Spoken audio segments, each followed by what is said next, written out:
Welcome back to IMG Helping Hands. If you're new here, this is a space where we talk honestly about navigating medical careers in the US, especially as international medical graduates, but also for US grads who are trying to figure out their next steps. Today's topic is one that comes up all the time in my DMs, emails, and conversations: postdoctoral research fellowship in the United States. What exactly is a postdoc? Is it only for PhDs? Is it worth doing before residency? And most importantly, does it actually help IMGs? So in today's episode, we're going to break this down clearly, realistically, and without sugarcoating. This episode is for IMGs and US medical graduates alike, whether you're just exploring research or seriously considering a postdoc position. Let's get into it. Let's start with the basics, because there's a lot of confusion around this. A postdoctoral research fellowship, often just called a postdoc, is a full-time research position typically taken after completing a terminal degree. That could be an MD, MBBS, DO, or PhD. Despite the name, you do not need a PhD to do a postdoc, especially in medical research. Many postdocs in the US are physicians, including IMGs. In a postdoc role, your primary responsibility is research. That could be clinical research, translational research, or basic science research. You work under a principal investigator, or PI, usually at a university, hospital, or research institute. This is different from being a research assistant or observer. A postdoc is considered a training position, but it's also a professional role. You're expected to publish, present, and contribute meaningfully to projects. Traditionally, postdocs were done mostly by PhDs, but that has changed a lot. Today, postdocs are commonly done by international medical graduates aiming for US residency, US medical graduates taking a research year, physicians pursuing academic medicine, doctors transitioning into biotech or industry. For IMGs especially, postdoc research fellowships have become one of the most structured ways to enter the US academic system. Now let's talk specifically about IMGs, because this is where things get very real. For many IMGs, a postdoc serves multiple purposes. First, US research experience. This matters more than people like to admit. Programs want to see that you can function in the US academic environment. Second, publications. A strong postdoc can lead to peer-reviewed publications, abstracts, and conference presentations.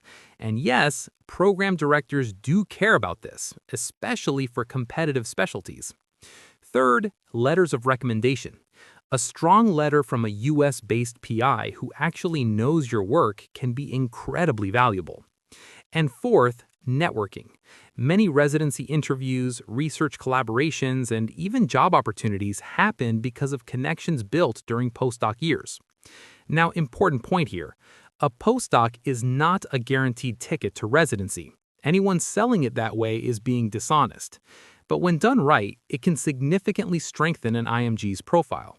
Postdocs aren't just for IMGs. Many US medical graduates pursue postdoc or research fellowships when they're aiming for competitive specialties like dermatology, orthopedics, neurosurgery. They're interested in academic medicine. They want to build a strong research portfolio before residency. For US grads, postdocs often help with matching at research-heavy institutions, securing mentorship, and long-term academic career planning. So this path really applies to both groups, just with slightly different motivations. This is one of the most misunderstood parts. Most postdoc positions, especially for IMGs, are not found through centralized applications. They're found through university websites, NIH or research institute listings, LinkedIn, and very commonly direct emailing of PIs. Cold emailing is normal in academia. A strong email includes a brief introduction, your background, why their research aligns with your interests, and your CV attached. Your CV should be an academic CV, not a one-page resume. And alignment matters. Mass emailing without understanding the PI's work is one of the fastest ways to get ignored. Let's talk about money, because it matters. Most legitimate postdoc positions in the US are paid. Salaries often follow the NIH pay scale, which usually ranges from the low to mid $50,000 annually, depending on experience and institution. Some positions pay more, some slightly less, but unpaid postdocs should raise serious red flags. For IMGs, postdocs are commonly sponsored on a J-1 visa and sometimes H-1B, though that's less common. You'll typically receive health insurance, paid time off, employee benefits. If a position offers none of these, you need to ask questions. This part is important. One common mistake is accepting any postdoc offer out of desperation. Not all postdocs are equal. Another mistake is not clarifying publication expectations, authorship policies, mentorship structure. Some IMGs also assume that time alone in the US will lead to residency. It won't. What matters is productivity, publications, presentations, and strong relationships. And finally, burnout is real. Postdoc years can be intense, especially when combined with US MLE prep and residency applications. So, should you do a postdoc? A postdoc may be right for you if you genuinely want research experience. You're willing to commit 1 to 2 years. You're aiming for academic or competitive pathways. It may not be ideal if you dislike research, you expect guaranteed residency outcomes, or you're not mentally prepared for delayed clinical training. There is no one-size-fits-all answer, and that's okay. A postdoctoral research fellowship is a tool, not a shortcut.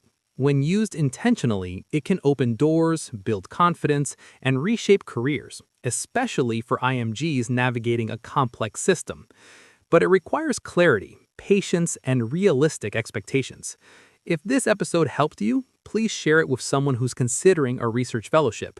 And as always, IMG Helping Hands is here to guide, not mislead. Thank you for listening, and I'll see you in the next episode.